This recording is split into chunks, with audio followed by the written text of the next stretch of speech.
కాలంతో పాటు ట్రెండ్ కూడా మారిపోవాలి. ఎప్పటికప్పుడు క్రియేట్ అయ్యే కొత్త ట్రెండ్లోనే అడుగులు వేయాలి. లేకపోతే పాత చింతకాయ పచ్చడి అనే ఫీలింగ్ జనరేట్ అయ్యే ప్రమాదం ఉంటుంది. అందుకే టాలీవుడ్ ఖ్యాతిని దశ దిశలా చాటిన బాహుబలి కూడా మెగా హీరోల రూట్లో నడవక తప్పడం లేదు. ఇండస్ట్రీ అంతా ఆడియో ఫంక్షన్స్ హంగామాలో ఉన్న సమయంలోనే ప్రీ రిలీజ్ ఈవెంట్స్ అంటూ మొదలుపెట్టారు.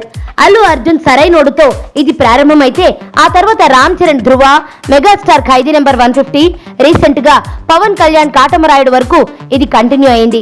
ఇప్పుడు మిగిలిన వారు ఆడియో ఫంక్షన్లు మానేసి అందరూ ఇదే రూట్లోకి వచ్చేందుకు రెడీ అవుతున్నారు. టాలీవుడ్ దర్శక ధీరుడు రాజమౌళి ప్రీ రిలీజ్ ఫంక్షన్ పై అనౌన్స్మెంట్ కూడా చేసేయడం విశేషం. మార్చి 26న హైదరాబాద్ లో బాహుబలి 2 ప్రీ రిలీజ్ ఈవెంట్ చేయబోతున్నాం.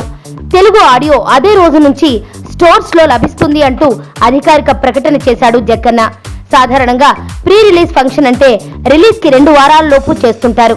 కానీ నెలకు పైగా సమయం ఉన్నా ట్రెండ్ కు తగినట్లుగా తన వేడుకకు ప్రీ రిలీజ్ ఫంక్షన్ అని పేరు పెట్టాడు రాజమౌళి. అయితే ఈ వేడుకను 4K రిజల్యూషన్ తో 360 డిగ్రీస్ యాంగిల్లో లైవ్ ఎక్స్పీరియన్స్ లో కూడా చూడవచ్చని, ఈ 360 డిగ్రీస్ లైవ్ టెలికాస్ట్ మార్చి 26న సాయంత్రం 6:30 మొదలవుతుందని చెప్పాడు రాజమౌళి. సుబ్బు, నీకు తెలుసా, నాకు ఎర్లీ మార్నింగ్ ఒక కల వచ్చింది. నువ్వు నన్ను జ్యువెలరీ షాప్కి తీసుకెళ్ళి వడ్డానం కొనిచ్చావంట. ఏ టైంకి? గుర్తులేదు సుబ్బు, 5 అనుకుంటా. అదే మరి 5కి మీ బాబు వచ్చి బిల్లు కట్టినట్టు నాకు కాల్ వచ్చింది.